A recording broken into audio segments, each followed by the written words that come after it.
கடிதமும் கைபேசியும்.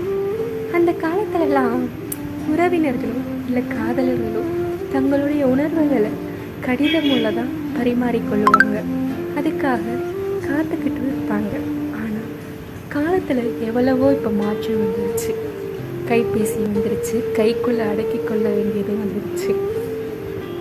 நமக்கு பிடிச்சவங்ககிட்டையும் இல்லை நம்ம விரும்புகிறவங்ககிட்டையோ ஒரு சின்ன ஒரு குறுஞ்செய்திக்காகவும் காலம் எவ்வளவுதான் மாற்றி இருந்தாலும், எவ்வளவோ தொழில்நுட்பம் மாறி இருந்தாலும், ஒரு சிலருடைய குறுஞ்செய்திக்காகவும் அழைப்புக்காகவும் இன்னும் காத்துக்கிட்டு தானே இருக்கோம். காலம் கடந்து இன்னும் அந்த சின்ன குறுஞ்செய்திக்காக காத்துக்கிட்டு தானே இருக்காங்க.